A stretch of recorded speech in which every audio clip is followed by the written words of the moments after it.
పాపం ఓ మాట చెప్పండి, ఆంధ్రాలో పాపం పోటీ చేస్తే డిపాజిట్ రాలేదు, మొత్తం ఒక్క సీటు కూడా వెళ్ళలే, ఆయన కూడా ఓడిపోయాడు. ఇప్పుడు ఏదో పొత్తు పెట్టుకొని బీజేపీ, తెలుగుదేశం అండ్ జనసేన కలిస్తే పాపం సాగు తప్పి కన్నులట్ట పోయినట్టు గెలిచిన అని ఆయన, నేను it is not my words, మళ్ళీ ఒకసారి వినండి. పవన్ కళ్యాణ్ ముఖ్యమంత్రి అవుతాడు ఇక్కడ, ఆంధ్రాలోనే దిక్కులేదు, పవన్ కళ్యాణ్ ఇక్కడే ముఖ్యమంత్రి అవుతాడు.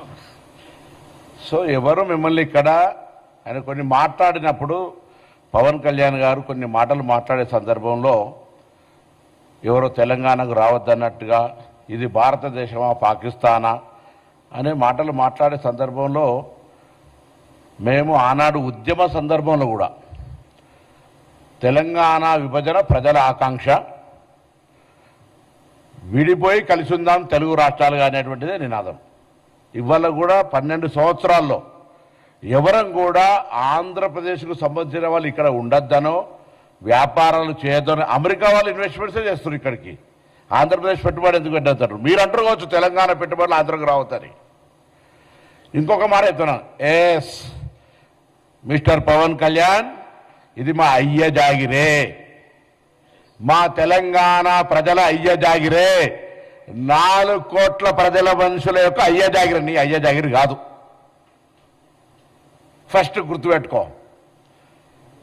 ఇలా ముందుగా బేషరతుగా క్షమాపణ చెప్పాలి చనిపోయినటువంటి కళాకారుడు గద్దార్ గారికి.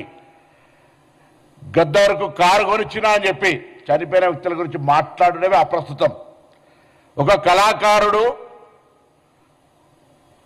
ఒక భావజ్వాల వ్యాప్తికి సంబంధించిన వ్యక్తి చనిపోయి అమరుడై అతన్ని మేము ఈరోజు తెలంగాణ ఉద్యమానికి సంబంధించినటువంటి ప్రజాస్వామికవాదిగా ఆయనను గౌరవించుకునే సందర్భంలో ఆయన కారు కొట్టించిన అని చెప్పి ఈరోజు నేను తెలంగాణలో ఉన్నటువంటి అన్ని దళిత వర్గాలు ఒకసారి ఆలోచన చేయాలి. ఆయన అహంకారం ఇయ్యాల కూడా మేము ఏ అహంకారానికి వ్యతిరేకంగానైతే పోరాడినామో, ఏ దురహంకారం అయితే మా మీద ఆధిపత్యం చెలాయించద్దనుకున్నామో అదే దురహంకారము, అదే ఆధిపత్యంతో ఇలా మాట్లాడుతూ ఉన్నాడు. మేము ఎన్నడూ కూడా చెప్తున్నాం, వీళ్ళ కూడా రాజకీయ పరంగా ప్రజాస్వామిక భారతదేశంలో తెలంగాణ కూడా అంతర్భాగమే. మేము కూడా అనేక సందర్భాల్లో ఆంధ్రాకి వెళ్తాము. Andhra, Telangana is a separate states, Telugu రాష్ట్రాలు. కానీ ఆయన మాట్లాడినటువంటి ప్రెస్ కాన్ఫరెన్స్ చూస్తూ ఉంటుంటే ఇది పాకిస్తానా ఇండియా అని మళ్ళీ మాట్లాడుతూ ఉన్నారు, పాస్పోర్ట్ తీసుకోవాలని. ఈ మైండ్ సెట్ తీసేయండి. ఆయన శాసనసభలు ఉన్నారు, ఇలా పార్లమెంట్ గురించి ఐడియా లేదు. నేను పార్లమెంటు తెలంగాణ బిల్ అయ్యే సందర్భంలో ప్రత్యక్ష సాక్షి. అంతకంటే ముందు కూడా చిన్న బిల్లు వస్తే కూడా నేను అనేక సందర్భాలు చెప్పిన, ఈ పార్లమెంటరీ వ్యవస్థలో తెలిసి మాట్లాడుతున్నా తెలియక మాట్లాడుతున్నా, తలుపులేసి పార్లమెంటులో బిల్లు తెచ్చుకున్నా చెప్తారు. ఇప్పటికీ ఇంత కక్ష, ఇంత అక్కసు తెలంగాణ మీద మాటల్లో మాట్లాడుతూనే మళ్ళీ తెలంగాణ మీద అక్కసు వెళ్ళకొస్తా ఉన్నాడు. ఇది మంచిది పద్ధతి కాదు. నేను తెలంగాణ మీద ప్రేమ ఉంది అంటుండు, తెలంగాణ మద్దతుకి నన్ను మాట్లాడినరా? తెలంగాణ అమరవీరులు చనిపోతుంటే వాళ్ళకి ఎప్పుడైనా నువ్వు సంఘీభావం, అరే ధైర్యంగా ఉండండి తెలంగాణ పోరాడి తెచ్చుకోవాలని చెప్పినావా? అవహేళన చేసినావు. తెలంగాణ ఏర్పడితే 11 రోజులు అన్నం తినలేదని చెప్పినటువంటి వాడివి, తెలంగాణ ఏర్పాటును అవమానించినటువంటి వ్యక్తివి. ఇలా మీరు మాట్లాడితే ఎట్లా? మళ్ళీ రాజకీయంగా వక్ర భాష చెప్పేటువంటి ప్రయత్నం జరుగుతోంది. అలా వారు పక్కకు మాట్లాడిన కొద్దీ తాపకొక స్లిప్పిట్లు వస్తూ ఉంది. పాపం పవన్ కళ్యాణ్ గారిని పేడ్ ఆర్టిస్టు, రేపు పొద్దున నిజంగా నాగరం కూడా బాగా డబ్బులు ఉంటే నేను కూడా ఆయన ఒక పాత్రకి ఎంగేజ్ చేసి ఈ విధంగా మాట్లాడగలగడానికి అవకాశం. ఎందుకంటే ఆయనకు వచ్చే చిట్టీలు భారతీయ జనతా పార్టీ నుంచి వస్తున్నాయి, టీఆర్ఎస్ పార్టీ నుంచి వస్తున్నాయి, తెలుగు స్క్రిప్ట్ రాసుకొని మాట్లాడతారు.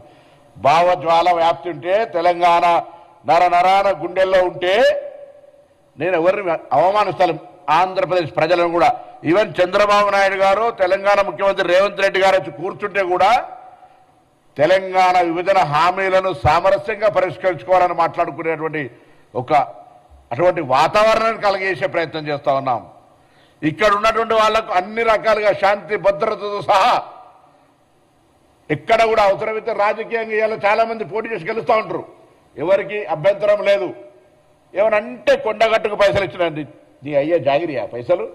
తెలంగాణ ప్రభుత్వం ఆంధ్రప్రదేశ్ ప్రభుత్వం వస్తే ఇంకొక మాట మాట్లాడుతారు, రానియరా తిరగనియరా. గత 4 నెలల కింద వచ్చినప్పుడు తెలంగాణ ప్రభుత్వం ఆయనను తెలంగాణ గెస్ట్గా ఇచ్చిన ప్రోటోకాల్ ఇచ్చి, అది మర్చిపోయి మాట్లాడితే ఎట్లా? నువ్వు తెలంగాణ ఆవిర్భావ దినోత్సవం రోజు అందరినీ కట్టెబెట్టి గెలికినట్టుగా నవనిర్మాణ తెలంగాణ ఆవిర్భావ దినోత్సవం తెలంగాణ ప్రజలకు శుభాకాంక్షలు చెప్తారా? ఇది ప్రజల ఆకాంక్ష, పోరాడి సాధించుకున్నారు, బాగండి అని కోరు.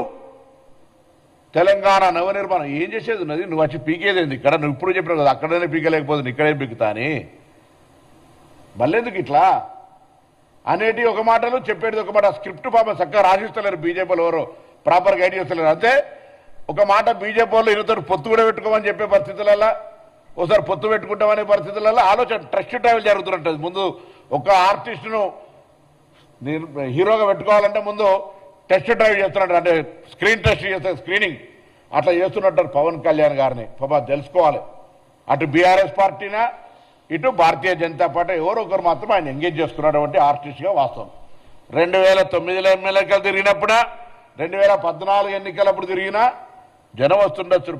మా ప్రేక్షకులు సినిమా ప్రేక్షకులుగా నటుడిని గౌరవిస్తే ఈలలు కొడితే అదంతా నా బలం అనుకునేటువంటి పరిస్థితి ఉంటుంది. మీరు అన్నట్టుగానే ఆంధ్రాలోనే నువ్వు గెలవలేకపోయినావు, ఇక్కడ వచ్చి ఏంది ఇదంతా?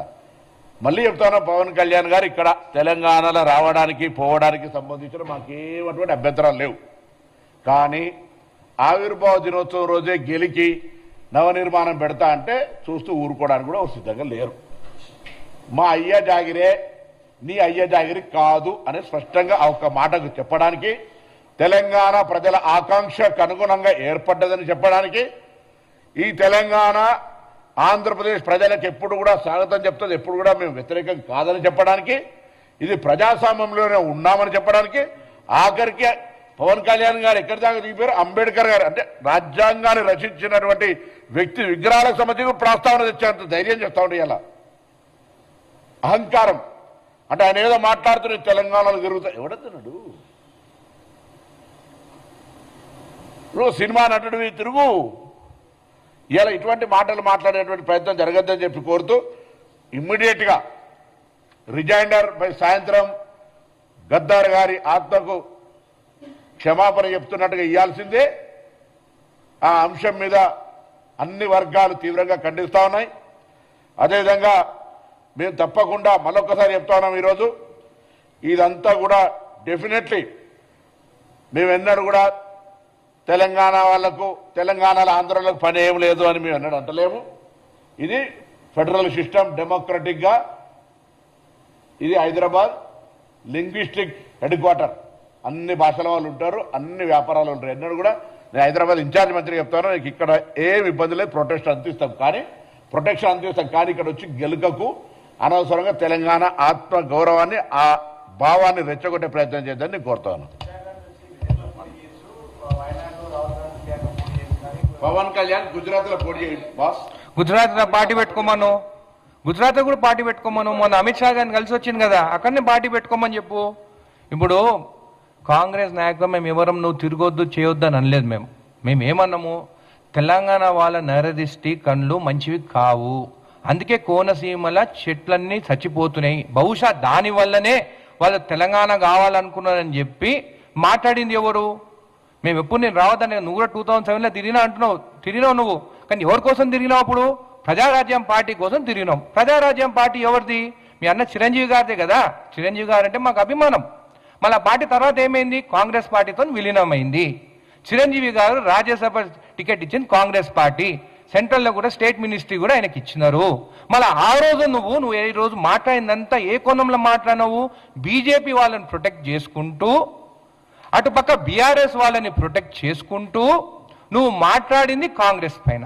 మళ్ళీ ఆ రోజు చిరంజీవి గారిని విలీనం చేయొద్దని, దాంట్లో రాజ్యసభ టికెట్ తీసుకోవద్దని చెప్పి ఎందుకు చెప్పలేదు నువ్వు? అంటే ఆ రోజు అట్లా మాట్లాడతావు, ఈ రోజు సెంట్రల్లో బీజేపీ గవర్నమెంట్ ఉంది కాబట్టి వాళ్ళతో మాట్లాడుతున్నావా?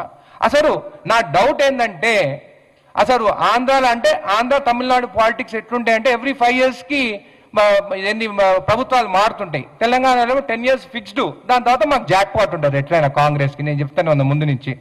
అయితే 5 years తర్వాత ఎట్లా మీరు పోతావు, నువ్వు ఎట్లా అక్కడ ఉంటలేవు. నేను ఈరోజు చూస్తే కూడా చాలా గ్లామర్గా అనిపించావు. అంటే నాకు తెలిసి నువ్వు విజయవాడకు పోతలేవు, ఎందుకంటే ఎండలు ఎక్కువ ఉన్నాయి అక్కడ. ఎండలు ఎక్కువ ఉంటే నల్లగా అవుతారు. నువ్వు నల్లగా కాకుండా తెల్లగా ఉన్నావంటే నువ్వు తెలంగాణలోనే ఉన్నావు. నీ విజయవాడ ఇసి పెట్టుకొని, నీ ఆంధ్రాని ఇసి పెట్టుకొని ఇక్కడికి వచ్చి నేను ఇక్కడ తిరుగుతాను, అక్కడనే న్యాయం చేయలేకపోయినావు. అసలు ఈ 2 సంవత్సరాలు అయింది కదా మీరు వచ్చి, ఈ 2 సంవత్సరాలలో నువ్వు హైదరాబాద్లో ఎన్ని రోజులు ఉన్నావు, నువ్వు డిప్యూటీ సీఎం అయినాక విజయవాడలో ఎన్ని రోజులు ఉన్నావు? అసలు మీ పార్టీ ఒక్కడు కూడా గెలవదని చెప్పి సర్వేగా తెలిసింది కాబట్టి అయ్యో